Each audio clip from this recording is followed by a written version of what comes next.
da nossa matéria, Fundamentos do Cristianismo. Eu quero discorrer com vocês aqui alguns pontos ainda.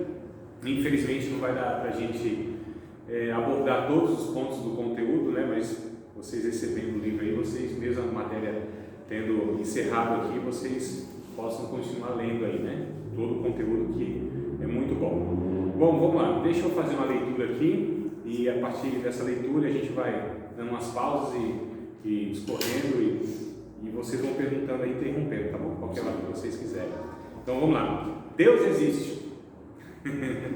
E Ele é como Ele próprio se auto-revelou na natureza, na consciência humana, na história, né, que a gente chama de revelação natural, e na Bíblia, que é a revelação especial, escrita e encarnada. A partir da crença que o Deus da Bíblia existe, segue-se todas as implicações de se crer no Deus triuno, Pai, Filho e Espírito Santo. Tem absoluto domínio de todo poder, ciência e presença no universo. É pessoal, infinito e eterno. Criador, sustentador, governador do universo. Nós falamos sobre isso, não foi? Na aula passada, vocês lembram? Sim. Então vamos lá. Ele é imanente e transcendente à criação. Lembram disso também ou não? Sim. Lembram mesmo? Então tá bom, hein? Se não lembrar, fala que a gente recapitula aí. Está dependente dele, né? A criação está dependente dele e ele não depende de nada e nem de ninguém. Soberano absoluto, com liberdade perfeita, legislador, juiz, redentor, verdade, justiça, santidade e retidão, amor, bondade, graça e misericórdia, possui todas as perfeições em grau infinito. Criou o homem à sua imagem e semelhança para como ele se comunicar, ou para com ele se comunicar e para tornar possível sua auto-realização. Então, nós falamos isso semana passada, falamos sobre a Bíblia como a palavra da verdade, lembra? Sim. O absoluto, a única regra de fé e prática, essa Bíblia que nós devemos seguir para sabermos o que, na verdade. O que a Bíblia pretende, irmãos, comunicar para nós? Não só comunicar, a Bíblia, nós entendemos que é um alimento espiritual. De fato, quando a gente lê a Bíblia adequadamente, com o coração, com a motivação correta, né? Com o coração disposto a ouvir a voz do Espírito Santo, a gente deve ler a Bíblia e se deixar ser lido por ela. Eu falei isso também, parece não? Não sei se eu falei, né? Não, acho que não, né? Não, isso não. Então, assim, mas eu já ouvi isso de uma outra vez. Já, né? Falei em outra ocasião. É que eu falei essa semana em outro lugar. Então, assim, nós temos que ler a Bíblia, mas ser deixado ler por ela. Ou seja, a Bíblia precisa nos escanear. Sabe aquele escanezinho que passa assim, ó, e faz a leitura, né? Para que a Bíblia mostre para nós quem nós somos diante das verdades dela. E não a gente adequar a Bíblia, né, nessa questão, ler a Bíblia e adequá-la ao que a gente pensa, quer e etc. Então a Bíblia, ela é um alimento espiritual. Jesus disse no João capítulo 6, verso 63, as palavras que eu vos tenho falado são espírito e vida, né? Então ela comunica a vida espiritual, ela comunica de fato a vontade de Deus e nos alimenta. 1 Pedro capítulo 2, verso 1 e 2, só para a gente estar aqui referenciando essas declarações, né? Então, 1 Pedro, capítulo 2, verso 2, deixando todo o fingimento, né? As murmurações, 1 Pedro, né? Primeira carta, acho que foi para a segunda, né? 1 Pedro 2, verso 1 e 2, né? Então, deixando os fingimentos, as murmurações, e tudo quanto é coisa ruim que está nesse versículo 1. Mas o versículo 2 que diz, desejai afetuosamente ou ardentemente, né? Como menino novamente nascidos, o leite racional, não falsificado, para que por ele vocês possam ir crescendo. Então, desejo da palavra de Deus, desejo desse alimento espiritual, né? A Bíblia, ela, quando ela é agasalhada no coração, quando ela é aceita no coração, ela produz, de fato, uma transformação real da nossa vida. Ela transforma a nossa natureza, o nosso caráter. Ela vai como que... Vocês sabem o que é entalhe? Você deve saber o que é entalhe, né? Entalhar, porta, já colocou uma porta toda desenhada? Entalhe. Entalhe em madeira, né? É esculpida em madeira. Então a Bíblia vai esculpindo. É como se fosse aquele formão do... rapaz, esqueci o marceneiro, isso, do carpinteiro, né? Que vai entalhando, vai dando desenho, forma, no caso a madeira, né? Seja em outros materiais aí. Ou seja, a questão é que ela vai dando características, a palavra de Deus, vai dando características em nós do próprio Cristo, do próprio Filho de Deus. Então, o propósito da Bíblia é o propósito último da Bíblia é nos fazer crescer em Cristo, ou que Cristo cresça em nós, a ponto de nos tornarmos muito semelhantes ou semelhantes ao Filho de Deus. A Bíblia diz que a gente vai crescendo de fé em fé, de glória em glória, na mesma imagem como pelo Espírito do Senhor. Então, na imagem de Cristo, nós estamos sendo reconstruídos, transformados e reconstruídos à imagem e semelhança do Filho de Deus. Então, a Bíblia, ela precisa transformar a nossa vida quando a gente... É por isso que a gente precisa refletir na Bíblia.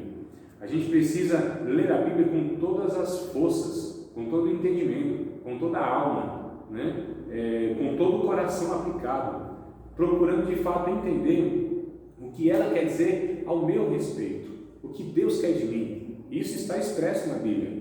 Então, assim, a Bíblia diz, inclusive a própria Bíblia declara, no Salmo 1, que quem faz isso é feliz. A Bíblia não fala a respeito de como ou de quem são as pessoas, ou como, não é um manual de felicidade para que tudo dê certo, não tem nada a ver com isso, Pelo contrário, quando a gente obedece a Bíblia, muita coisa dá errado na nossa vida. Na ótica humana eu estou falando, Na ótica de Deus está tudo certo, mas na nossa avaliação está dando errado as coisas. Eu me lembro de Moisés, porque assim, Moisés ele estava lá com o povo, e o povo estava sofrendo a escravidão lá, no Egito. Disse assim, vai lá falar com Deus, no nosso respeito. Aí ele vai falar com Deus, e Deus disse assim, vai falar para o faraó o seguinte, que é para deixar o povo ir para celebrar uma festa no deserto. O povo sendo castigado, escravo, aí vai e fala para o faraó. Aí o faraó diz assim, rapaz, esse povo aí está muito ansioso, muito preguiçoso, quer fazer festa no deserto? Fala o seguinte, porque antes eles recebiam o barro, para fazer o barro e a palha, para fazer o tijolo e tudo mais. Aí o faraó disse assim, esse povo está muito preguiçoso, ocioso, muito sossegado. Eles agora não vão receber palha, não vão receber nada, vão ter que buscar para trabalhar. E piorou a situação deles. Então, depois que Moisés falou com Deus, depois que Deus deu orientação e ele fez conforme Deus falou, as coisas pioraram. Aí o povo murmurou, falou, e agora? Então o negócio piorou? Então tem hora que acontece assim na nossa vida, Então a gente obedece a Deus. Então a ótica não é que as coisas vão dar certo no nosso critério, é que a felicidade de fazer a vontade de Deus preenche o nosso espírito, apesar, a despeito das adversidades, das lutas, das enfermidades, da própria morte. Então a morte, ela não é o determinante para mostrar que nós fomos derrotados. Pelo contrário, a Bíblia diz em 1 aos Coríntios que a morte é o último inimigo a ser vencido. Na cruz, por Cristo, já foi vencido. E essa morte será sugada pela vida quando nós formos transformados no arrebatamento, E é o que Paulo diz em 1 Coríntios. Mas quem é feliz? Quem reflete na palavra de Deus, Que diz, primeiro, bem-aventurado, feliz. Bem-aventurado o varão que não anda segundo o conselho dos ímpios, não se detém na roda dos escarnecedores, não se assenta na roda dos escarnecedores, nem se detém no caminho dos pecadores, antes tem o seu prazer, a sua alegria na lei do Senhor, e nela reflete de dia e de noite, porque será como árvore plantada junto a ribeiro de águas, a qual na sua estação própria sempre dá o frutinho, as suas folhas sempre verdinhas ficam. Assim não são os ímpios, mas são como a moinha que o vento espalha. Os ímpios não subsistirão na congregação dos justos, mas nós, aqueles que têm prazer na lei do Senhor, essas pessoas são felizes. A felicidade independe de circunstâncias externas e internas. Eu acho muito interessante esse pensamento. Então, o que determina a minha felicidade? Quem é uma pessoa feliz? E ser uma pessoa feliz não quer dizer que ela não fique triste. O ficar é estado. O ser é muito mais profundo do que o estado, que é transitório, Então eu sou feliz. Posso estar triste, mas eu sou feliz. Posso estar passando por lutas, mas eu sou apaziguado. Posso estar passando por perseguições, mas não sou envolvido com ódio e contra esses perseguidores, mas oro e intercedo por eles. Eu estou falando do sermão da montanha, do monte, que diz, bem-aventurado aquele que é perseguido, bem-aventurado são os pacificadores, bem-aventurados que choram. Então o choro é uma bem-aventurança, por causa do choro não, mas por causa do consolo que virá. Essa é a felicidade. Então quem chora aos pés da cruz tem o consolo de Deus, tem o Espírito Consolador, né? Tem o bálsamo de Deus, tem o envolvimento da graça, da glória, das asas de Deus, acalentando e trazendo o alívio, aquele fogo da provação e da adversidade. Então não é ser livre no fogo, é estar com o quarto homem na fornalha. Ô, glória. Aí, ó, pronto, pentecostal ainda bem. Coisa boa. Então, queridos, só para a gente dar aqui essa recapitulação, dizendo da Bíblia, dizendo sobre a realidade de Deus, né? A realidade de Deus, nós falamos um pouco sobre, se não me falha a memória, vocês vão me corrigindo aí se eu estiver errado ou se eu não falei, né? Às vezes eu penso que falei e acabei não falando. Sobre, a partir do humanismo, começando a partir do homem, nós falamos sobre isso? Do humanismo, não? Falou. Falamos sim. Isso, Francis Schaeffer, né? Falando sobre tudo mais. Então tá certo. Só estou tentando dar uma recapitulada aqui e ver da onde. Depois do diagnóstico, terapia, prática. Isso, que é a finalidade da Bíblia, né? Exatamente. Então nós falamos sobre o pragmatismo também, lembra? Sim. Aquela questão, né? Que deu certo é certo. Não, calma aí. É isso que eu falei. Às vezes a gente fala, nossa, está dando tudo errado. Mas esses resultados aparentes no critério humano não quer dizer que o processo está errado na ótica de Deus. Então o processo para nós, irmãos, é muito difícil de a gente discernir se aquilo é um processo de Deus, se aquilo é algo que eu mesmo provoquei. E aliás, até quando eu provoco algumas situações, até quando eu peco, Deus é soberano sobre as minhas atitudes e consegue me conduzir e tornar aquilo que aparentemente ou de fato era ruim, lá na frente em algo bom. Quando a gente lê, por exemplo, Gênesis capítulo 50, verso de número 20, se não me falha a memória, vamos para esse texto, lembrei dele agora, como diz aí, desceu quentinho aqui, mano, do céu. Oh, aleluia! Vamos prometer bem. Então, de ler, não. eu acho que é Gênesis 50, verso 20, quando os irmãos, aí é o final da história, mas quando os irmãos de José vendem ele para o Egito como escravo, eles quiseram matar, na verdade, José, né? O irmão Rubens, se não me falha a memória, o mais velho, disse, não, vamos tal, e venderam, decidiram vender ele. Ele passou lá seus 13 anos, alguma coisa assim, como escravo, e lá no Egito, aquela coisa toda. E aí no final aí da história, ele disse, olha, vocês intentaram fazer mal para mim, mas Deus reverteu isso em bem. Não é isso? 50, verso 20? Então leia, Cláudia, assim na íntegra, bem. Vós bem intentastes mal contra mim, porém Deus o tornou em bem, para fazer-vos se ver neste dia, para conservar em vida a um povo grande. Agora, pois, não temais, eu vos sustentarei e vos os vossos meninos. Assim os consolou e falou segundo o coração deles. Isso. Então, olha só que coisa interessante. Deus, apesar da humanidade, ele prossegue com o seu plano, com o seu projeto, seja ele na história, seja ele no coletivo, seja ele no individual. Não há nada que fuja, né, das rédeas de Deus. Não há nada que possa arrebatar, até os nossos próprios pecados não são impeditivos para que Deus possa conduzir a nossa vida onde Ele quer que a gente chegue. É muito interessante isso. Quando eu digo apesar dos nossos pecados, eu não estou dizendo que a gente vai pecar à torta direita. Eu estou dizendo que Deus já contou com os nossos pecados no processo de santificação, nas quedas, né? Nas falhas, nas frustrações que nós achamos que provocamos diante de Deus. Nós não conseguimos frustrar Deus, porque Deus nunca teve uma expectativa ao nosso respeito. Jamais. Ele bem conhece cada um de nós. Nós não nos conhecemos, as pessoas não nos conhecem. Elas projetam em nós, e nós também projetamos em nós mesmos uma pessoa que de fato não é, e Deus nos conhece. Nós não nos conhecemos. E aí a gente pensa que decepcionou um, decepcionou outro, decepcionou Deus. No caso, não. Deus já contou com tudo isso e mesmo assim nos amou. Deus sabe dos nossos pecados, das nossas intenções. Deus sabe dos nossos pensamentos, dos nossos desejos, desde o começo. Desde lá antes que a gente fosse chamado para o Evangelho. Ele já contemplava tudo aquilo.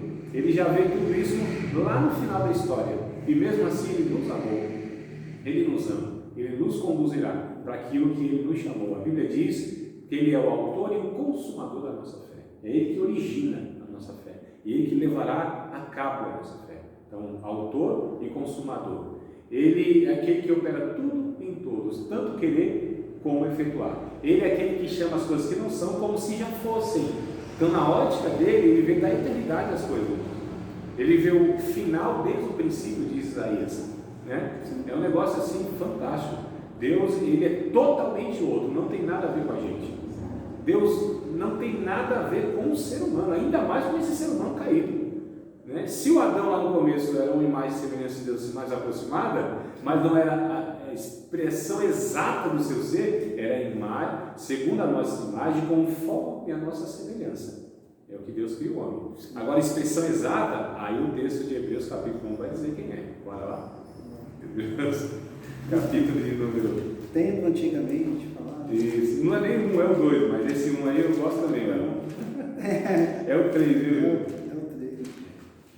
É o 3. Hebreus 1 e 3. Olha que coisa interessante. Falando do Jesus, né? Do nosso Senhor e Salvador Jesus Cristo. O qual, quer dizer, Jesus, né? O qual, sendo o resplendor da sua glória, olha só, e a expressa imagem da sua pessoa, sustentando todas as coisas pela palavra do seu poder, havendo feito por si mesmo a purificação dos nossos pecados, assentou-se à destra de Deus da majestade nas alturas. Mas Jesus é a expressão máxima, exata, perfeita de Deus. Ele é Deus, ele mostrou quem é Deus, ele expôs a cara de Deus, ele mostrou a face de Deus, aquilo que Moisés no Antigo Testamento só conseguiu ver, que foi as costas de Deus. Aí perguntaram no capítulo 14 de João: mostra-nos o Pai, isso nos basta? E ele responde: mas vocês estão há tanto tempo comigo e nunca viu o Pai? Quem vê a mim? E vocês me perguntam: mostra-nos o Pai? Quem vê a mim, vê o Pai. Olha que coisa linda. Então ele é a face de Deus. Jesus é o rosto de Deus. Jesus é a graça expressa, onde revela mais aproximadamente e possivelmente nessa existência quem é Deus para nós. Ele é o Deus encarnado, né? O Verbo se fez carne, habitou entre nós, cheio de graça e de verdade. Primeiro a João, o apóstolo João, ele traz uma expressão aqui muito, mas muito interessante. Eu acho fantástico essa declaração do João, né? Do João, como diz aqui na nossa Zona Leste, do João, irmão João.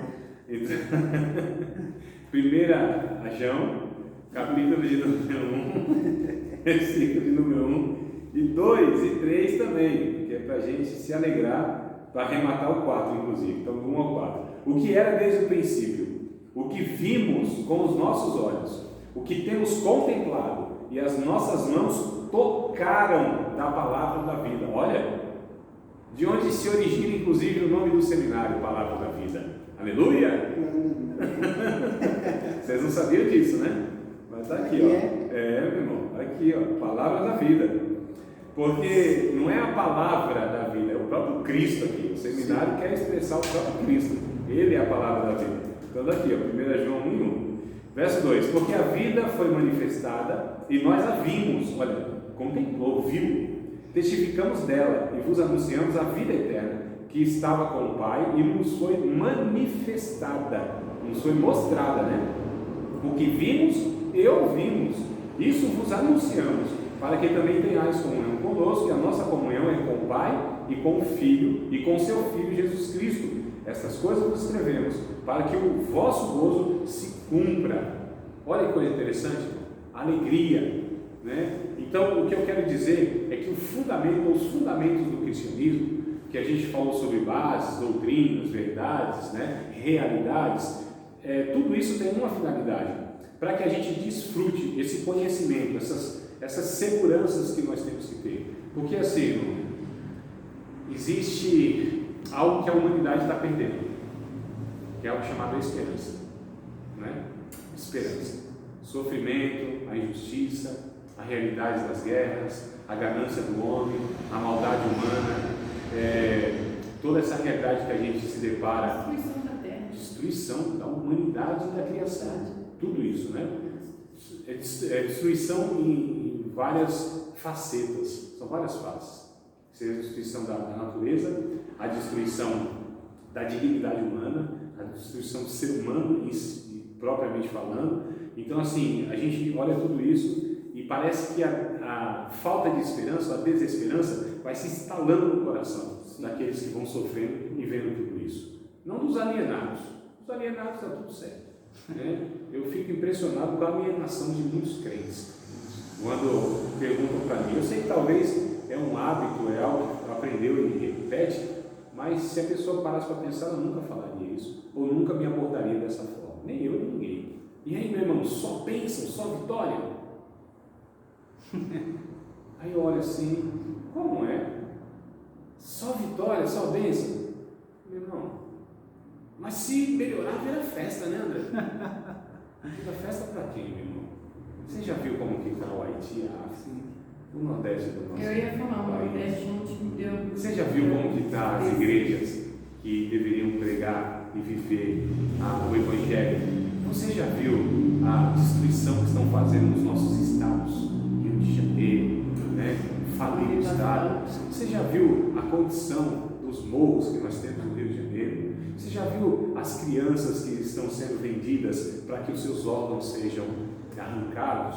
Você já viu a desgraça que está, que as drogas já é uma batalha que nós perdemos, a humanidade perdeu, ninguém vence mais o tráfico de drogas, de arma, a prostituição infantil? Como assim se virar vira festa, meu irmão? Como é esse negócio? É muita alienação, sim. Então, para o alienado está tudo bem, mas para quem é uma pessoa que é centrada, é sensata, é lúcida, é por isso que o conhecimento traz sofrimento. E ao mesmo tempo tem que ser fundamental, sensível. Em tudo. É Mas por você tem isso, que ser sim. Mas é por isso que o conhecimento traz sofrimento. Mas o que acontece? O que eu quero dizer é que a esperança é um dos pilares, né, do Evangelho. Que nós lemos isso aí, é que eu falei em outras palavras, que são as 3 virtudes teologais, lembra? Né? Fé, esperança e amor. Então, Jesus é a bendita esperança da glória, como diz o texto de Paulo. Bendita esperança da glória. Então, quando a gente pega esses pilares, são seguranças para que a gente tenha esperança, para que a gente tenha bases firmes para se agarrar e que a gente fique ali fundamentado para que nenhum vento, nenhum tufão, nenhum ciclone, né, nenhum maremoto possa nos mover dessa esperança. Qual é a nossa esperança? É a vinda do nosso Senhor e Salvador Jesus Cristo. São os novos céus e nova terra. Vamos ler um texto, meus amados, em Filipenses. Não é a minoria, né? A gente sabe que a esperança é Cristo, claro, né? A vinda, né? Porque a gente sabe que o mundo está indo, infelizmente... Vai de mal a pior. De mal a pior, né? Isso é um fato. Isso é um fato. Não é que a gente entra animado, não. Não é não. Né? A história mostra isso. A história mostra, na verdade, que a humanidade está indo a passos largos para o abismo, para o inferno, para a degradação. Então, quando a gente fala nessa questão assim, nossa, a humanidade evoluiu no quê? Na tecnologia, no conhecimento, só nisso. Mas a humanidade está evoluindo, está recuando, está deixando de ser... destruir também. Oi? É o que eu falei, que ela evoluiu o conhecimento. Mas mais o conhecimento para destruição. Sim. Não para... Claro. Seguir em frente. Você pode ver, o conhecimento foi tanto conhecimento há muito tempo, assim, né? Que ela mais destrói do que ela constrói. Mas não foi um conhecimento que levou o ser humano a usá-lo como uma ferramenta para estar, na verdade, sendo mais humano. Um exemplo, um dentre muitos outros, foi a invenção do avião pelo Santos Dumont, né? Os norte-americanos, nossos irmãos lá do norte, o norte-americano disse que foram os irmãos White, mas foi o brasileiro Santos Dumont. Quando ele criou o avião e ele viu que foi usado a sua criação para potencializar a morte nas guerras, ele ficou muito triste. Se não me falha a memória, até cometeu suicídio por conta disso. A questão é, então, esse conhecimento, esses recursos que nós temos, deveriam ser para favorecer a vida e, pelo contrário, eles estão acabando com a vida em todos os sentidos. Filipenses, capítulo de número 1, versículo de número 22 até o 26. Então, Filipenses 1, 22 ao 26. O Paulo diz assim: mas se o viver na carne me der fruto da minha obra, não sei então o que devo escolher. Mas de ambos os lados estou em aperto, tanto tenho o desejo de partir e estar com Cristo, porque isso é ainda muito melhor, mas julgo mais necessário, por amor de vós, ficar na carne. E tendo essa confiança, olha só, sei que ficarei e permanecerei com todos vós, para proveito vosso e gozo da fé. Porque a vossa glória, para que a vossa glória aumente por mim em Cristo Jesus. Olha que coisa interessante. Pela minha nova ida a vós. O que eu quero trazer para vocês também é outro texto junto com esse, só não sei se eu vou achar, onde o Paulo, nessa continuidade, a gente junta esses dois textos, a gente vai perceber que Paulo, rapaz, não sei se eu vou achar aqui agora não, porque não foi algo que eu programei, né? Mas Paulo ele vai falar sobre os inimigos da cruz de Cristo, se vocês lembrarem, ele fala, tá? E ele diz que o Deus desses homens, dessas pessoas, é o próprio ventre deles. Vai ver aí, Márcio, você. Poxa vida, não sei se. Que é o próprio ventre deles, né? Para mim era até aqui em Filipenses. Ele diz assim: que esses homens são inimigos da cruz de Cristo.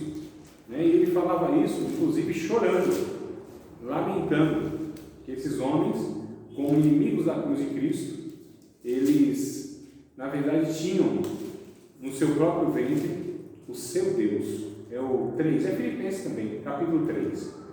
Capítulo 3, versículos de número 18 até o 21. Olha só, Filipenses, capítulo 3, versos 18 e 21. Então a gente junta, né, aquele Filipenses que eu li lá, capítulo 1, versos 22 ao 26, junto com esse texto aqui, que aí eu quero trazer aqui uma pequena reflexão sobre isso.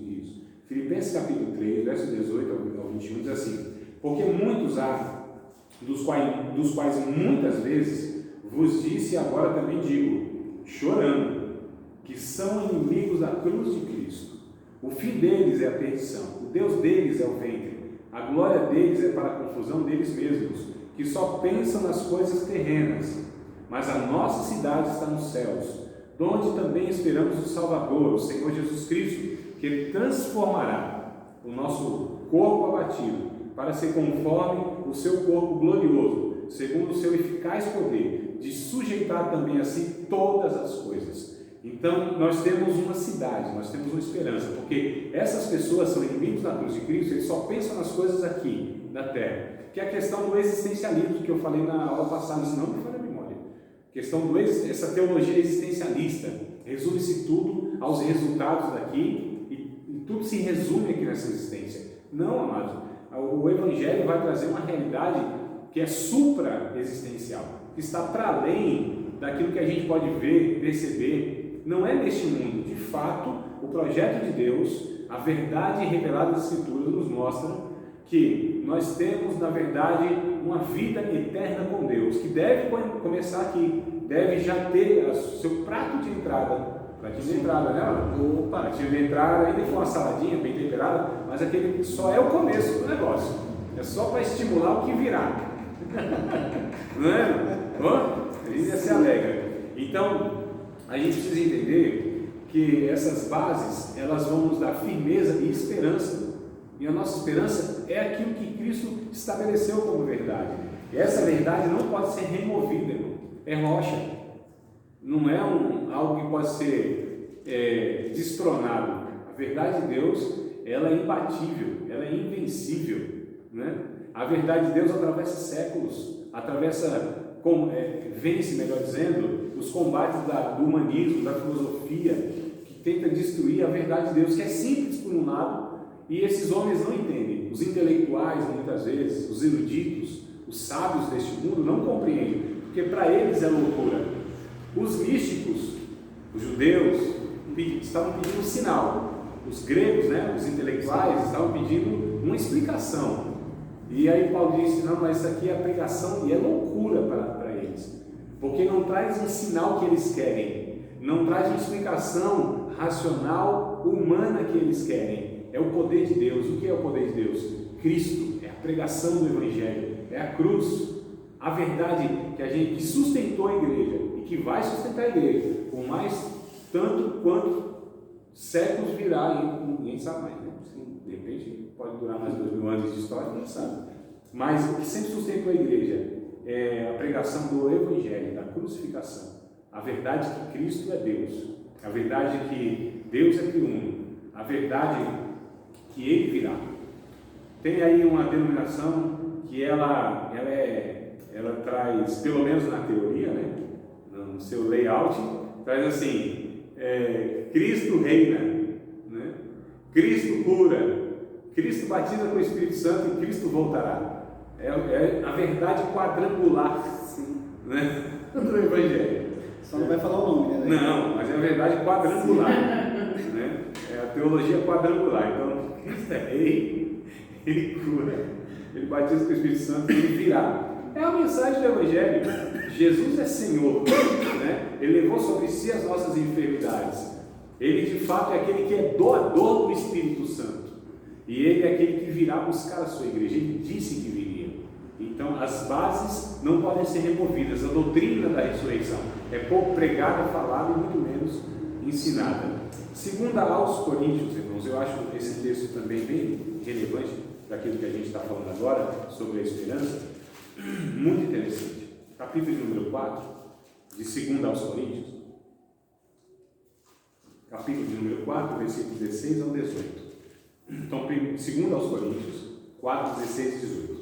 Por isso, não desfalecemos, mas ainda que o nosso homem exterior se corrompa, o interior, contudo, se renova de dia em dia, porque a nossa leve e momentânea tribulação produz para nós um peso eterno de glória muito excelente, não atentando nós nas coisas que não se veem, mas nas que se não veem, porque as que se veem são temporais e as que não se veem são eternas. Olha que coisa interessante. Então, a bendita esperança, a esperança de que tudo o que foi estabelecido por Deus se cumprirá.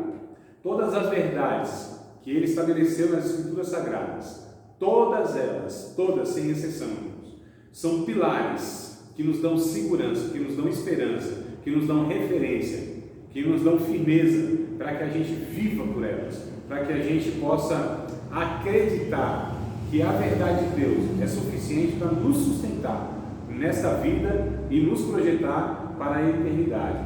Então, é isso que o fundamento, ou fundamentalismo, ou os fundamentos do cristianismo, melhor dizendo, o fundamento do cristianismo, tenta trazer para nós aqui nessa reflexão, né? Que todos nós, na verdade, somos pautados pelas Escrituras Sagradas. Vou fazer uma leiturazinha aqui também e a gente dá uma continuidade, tá bom? É a dúvida dos dias de hoje quanto a podermos chegar a qualquer conclusão nesse campo que possa ser considerada como certa e final. Influenciada pela filosofia corrente do pragmatismo, o teólogo moderno começa com o dictum de que em teologia, como em todos os outros campos da pesquisa, a crença nunca deve ir além do mero estabelecimento de uma premissa básica. Nunca deve ser anunciada como algo considerado fixo e final. Todos devem estar cientes de que há nos dias de hoje um grande preconceito contra a doutrina, contra a verdade, né? Ou como é muitas vezes chamada de dogma. Na religião, uma grande desconfiança e aversão ao pensamento claro e sistemático a respeito das coisas divinas. Os homens preferem, não se pode deixar de notar, viver em uma região de nebulosidade e indefinição com relação a esses assuntos. Querem que seu pensamento seja fluido e indefinido, algo que possa se mudar com o tempo e com as novas luzes que eles acham estarem constantemente aparecendo para iluminá-los, continuamente adquirindo novas formas, deixando que o velho, que é velho, para trás. Que é a rejeição da Bíblia, né? Como inerrante, infalível, é suficiente palavra de Deus, que a gente já falou sobre isso aí. Então, a questão do existencialismo, do pragmatismo, daquilo que não é absoluto. Irmãos, nós entendemos que existe uma verdade. Por que existe uma verdade? Foi uma pergunta. Por que existe uma verdade? Por que a gente pode afirmar que existe uma verdade? Quem que estabeleceu esse negócio? Quem que diz? Quem é que tem autoridade para falar isso aqui é verdade? Esse é o questionamento dessas pessoas, é por isso que eu estou trazendo aqui. Quem é a sua verdade? Minha verdade. Sim. Quem disse que tem que ser assim? Aí Não deveria ser. Quem colocou, né? Isso. Nós sabemos pela revelação, né? Sim. Mas tá. A questão é assim, quem diz que é certo isso aqui é errado? Sim. Quem diz que se deve viver assim e não deve viver assim? Então, um desses homens, até num raro momento de honestidade e lucidez, disseram assim: bom, se Deus existe, se Ele existe, deve ter uma maneira correta de viver. Porque se Deus existe, Ele estabeleceu para a sua criação uma forma correta de viver. Então, como que a gente tem essa noção do que é certo e do que é errado, do que é moral e do que é imoral? Como que a gente sabe? Quem estabeleceu isso? Deus. Deus é o parâmetro. Deus é a referência última, maior e perfeita do que é e o que não é. Mas só o que Ele disse? Não. Mas pelo que Ele é. Mas tudo o que Ele disse reflete quem Ele é. Não me confunde quando começa a falar assim. Sou loura. É loira? Não, veja só. Vamos trocar em miúdos então as coisas. A palavra de Deus, ela, como a gente falou na aula passada retrasada, quando ela é aplicada, a gente percebe que produz vida. Sim. Né? Produz vida. Então, assim, quando a Bíblia ensina sobre honestidade, quando a Bíblia ensina sobre generosidade, sobre misericórdia, sobre compaixão, sobre amor, sobre serviço, quando a Bíblia ensina e se vive por esses ensinamentos, você percebe que essa sociedade, ela permanece, ela tem diminuição do sofrimento, porque se aplica a justiça, né? Ela tem diminuição, inclusive de mortes, porque se refreia o ódio pelo exercício do amor, do perdão. Então, os ensinamentos bíblicos aplicados à vida, eu não gosto de usar essa palavra funciona, mas tem resultados positivos que produz vida para a humanidade. A Bíblia diz assim: honra teu pai e a tua mãe.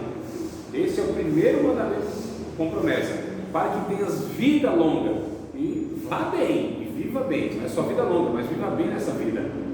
Então, quando se aplica isso, né, percebe que se tem um resultado positivo. Então, a Bíblia, na verdade, a aplicação dela, a vivência dela, comprova que a humanidade, se viver por aquilo que Deus estabeleceu, vive não só mais, mas vive melhor. Né? Quando nós vivemos, agora lógico, a dificuldade que eu disse, que às vezes não é que vai dar certo as coisas, vai dar tudo certo, em nome de Jesus, não vai nada, tem hora que vai tudo errado, né? Mas a questão é a avaliação. A avaliação é humana, é na ótica nossa ou na ótica de Deus? Então, na ótica nossa, há muita coisa errada mesmo, prejuízos, sejam eles financeiros ou de outras ordens, né? Muitas vezes a gente é tão criticado e tão desprezado porque existe uma sociedade, um mundo que está indo num curso que é contra Deus, e aí nós somos chamados para viver contra o curso deste mundo, né? Efésios capítulo 2, se não me faz memória, diz isso aí. Vou até ler o texto aqui, lembrei dele agora, capítulo 2 de Efésios, eu acho que é isso mesmo, né? A gente ia no curso deste mundo e tal, e aí nós fomos por Deus vivificados. E vos vivificou, estando vós mortos. Olha, a palavra tem, a expressão é muito forte, né? E vos vivificou, estando vós mortos em ofensas e pecados. Verso 2: em que no outro tempo andasse segundo o curso deste mundo, segundo o príncipe das potestades do ar, o espírito que agora opera nos filhos da desobediência. Então a gente andava um curso, que era um curso deste mundo. E o que a Bíblia chama de curso deste mundo?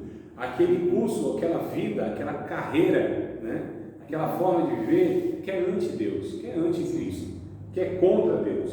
Então a pessoa sem Deus é inimiga de Deus. Ela vive em parâmetros que são contrários ao reino de Deus. E tudo que é contrário ao reino de Deus é morte, é subvida. Só existe uma vida possível. As outras não são vida, não são alternativas de vida, são mortes. Porque o salário do pecado é a morte. Eles só escolhem a maneira que querem morrer, né? Isso. Aí, Qual é o veneno que quer tomar? Né? Partimentalizam, né? Exato. Se quer morrer mais rápido, se quer morrer mais demorado, né? Então não existe a vida com Cristo e a vida sem Cristo. Não existe vida sem Cristo. Existe uma subvida. É igual os irmãos falam assim, muitas vezes. Eu hoje sirvo a Deus, renunciei minha vida para entregar a Cristo. Aí eu pergunto, que vida que você tinha antes de Cristo? Você acha que era vida? Você renunciou o quê? Uma vida? Tinha vida. Renunciou à morte mesmo. Então, é lógico. Não existia vida verdadeira. Existia uma falsa vida, que é a morte. Vida só em Cristo. Ele disse, eu sou o caminho, a verdade e a vida. E ele ainda disse mais, eu vim para que tenham vida e a tenham em abundância. A vida eterna. Esse espírito que gera em nós uma fonte tão poderosa que jorra para a vida eterna. João capítulo de número 7, verso 37, 38 e 39, vale a pena nós lermos aí esse texto, viu?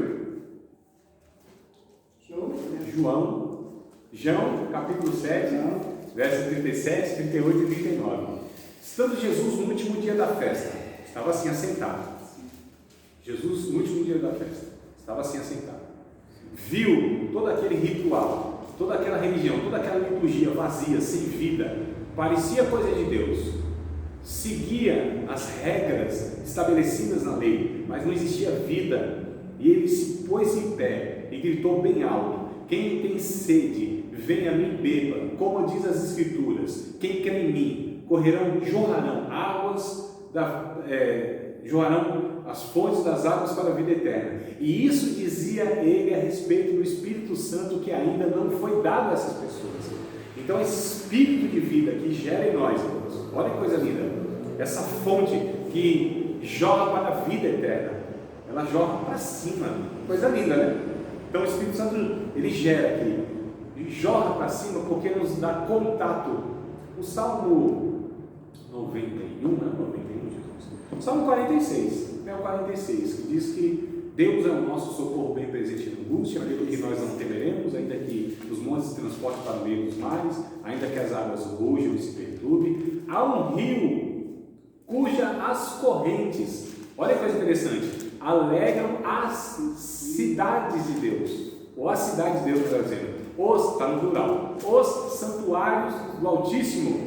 Deus está no meio dela, não será abalada. Deus romperá ao amanhecer, as nações se embraveceram, os reinos se moveram, ele levantou a sua voz, o Deus de Jacó está conosco, o Deus de Jacó é o nosso refúgio. Vinde e contemplai as obras do Senhor, que desolações tem feito sobre a terra. Faz cessar a guerra até o fim da terra, quebra o arco, corta a lança, queima os carros no fogo. Aquietai-vos e sabei que eu sou Deus, serei exaltado entre as nações, serei exaltado sobre a terra. O Deus de Jacó está conosco, o Deus de Jacó é o nosso refúgio. Olha que coisa linda, não é verdade? Sim. Olha, isso aqui é saudação do... Não é? Então, queridos, nós percebemos que essas bases, esses ensinamentos, essas verdades, essas colunas são pró-vida, é a única forma de viver. Os fundamentos do cristianismo, eles não podem ser removidos porque não há poder para removê-los. Quem pode remover a vida estabelecida por Deus, revelada nas Escrituras, que se vivida é experienciada pessoalmente? Eu acho interessante isso, pessoalmente ela é experienciada, mas quem pode deter? Qual é o poder maior que nós temos no universo? É o poder da morte? Não. Se fosse o poder da morte, não havia esperança para nós. Não tinha. O poder da vida. Atos 2, 24. Atos, capítulo número 2, verso 24. Atos dos Apóstolos. Carta de Lucas. Isso é uma epístola também, viu? É uma carta que é escrita a um homem chamado Teófilo. Então, carta de Lucas ao Teófilo, né, chamado de Atos dos Apóstolos. Diz lá que quando Jesus ele ressuscita. As ânsias da morte tentaram abraçar, e elas não puderam, tiveram que esforçar, e deixar aí o autor da vida. Coisa linda, né, irmão? Está escrito aí, né? As ânsias da morte não puderam segurar. 2:24. As ânsias da morte não puderam segurar. Sim. O autor da vida, olha só, subjugou o império da morte. Hebreus capítulo de número 2. Hebreus, livro ou carta também, né? Uma epístola do autor. Hebreus capítulo 2, verso 14, 15. 14 e 15. Capítulo 2 de Hebreus, verso 14 e 15. E visto como os filhos participaram da carne e do sangue, também ele, Jesus, participou das mesmas coisas, para que, olha que coisa interessante, para que pela morte aniquilasse o que tinha o império da morte, isto é, o diabo. Então ele aniquilou o império da morte. Ele livrasse todos que com medo da morte estavam por toda a vida sujeitos à servidão. Então ele aniquila esse império da morte, que de fato reinou até ele, até a sua vinda. Mas Cristo inaugura o reino de vida abundante, que subjuga a morte, que escraviza a morte. Vai ter o dia da morte, sabia?